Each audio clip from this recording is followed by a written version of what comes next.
수능 영어 시험을 제대로 준비하고 싶다면 영어 구문 독해 공부는 저학년에서 고1까지만 하세요.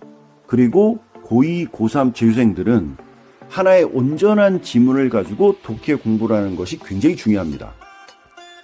제가 이 영상을 찍게 된 이유는 수능 영어 시험에 대한 비전문가들이 영어 구문 독해에 대한 잘못된 정보를 우리 수험생들에게 제공해서 자꾸 혼란에 빠뜨리게 하는 게 굉장히 불편하고 안타까워서 찍게 됐는데요.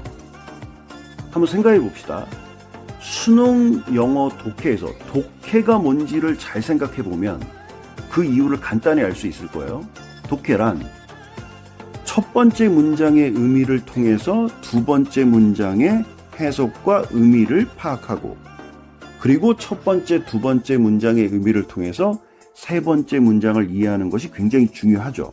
이런 걸 유기적 독해, 맥락 독해라 하는데, 또 하나 예를 들어서 우리가 한 지문을 공부하다가 네 번째 문장이 잘 이해가 안 가고 해석이 이해가 안 되는 거예요.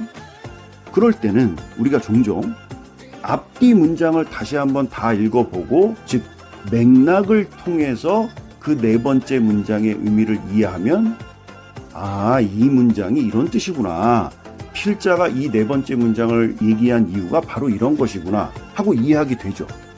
즉 제 얘기는 전체 글의 주제를 통해서 그 어떤 한 문장의 의미를 파악하는 연습이 굉장히 중요합니다.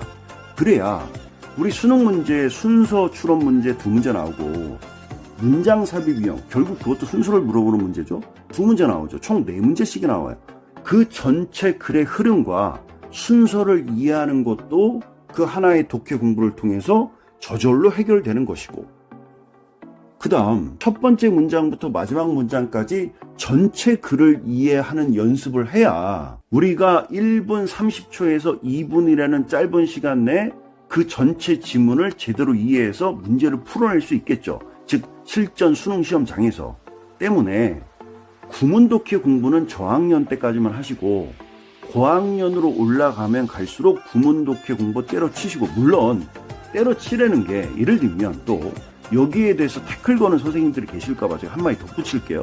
이건 사실 너무 상식적이고 너무나 당연한 얘기를 해서 제가 언급하지 않으려고 했는데, 우리가 하나의 지문을 읽어보다가 어떤 한 문장이 너무 문장이 호흡이 길고 복잡해서 제대로 이해가 안 돼요. 그럼 우리가 구문적으로, 문법적으로 하나하나 칼같이 분석하고 따져보고 이해하는 것은 중요하죠. 하지만 오늘 영상의 요지는 고학년으로 올라가면 갈수록 한 문장 한 문장의 해석 연습보다는 전체 지문 안에서 구문 독해를 하라는 얘기예요. 한번 생각해 보세요. 한 지문이 첫 번째 문장부터 여섯 번째 문장까지, 즉 총 6개의 문장으로 이루어진 하나의 지문이라고 합시다. 그러면 첫 번째 문장을 따로 떼어내서 1번 문장, 두 번째 문장을 떼어놓고 2번 문장, 그럼 그게 하나의 구문 독해 교재가 되는 거예요.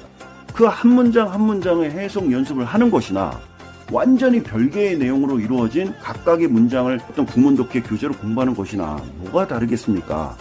해서 구문 독해 공부를 하던, 한 문장 한 문장의 정확한 해석 연습을 하던, 한 지문 안에서 하나의 지문을 가지고, 온전한 지문을 가지고 하라는 거예요.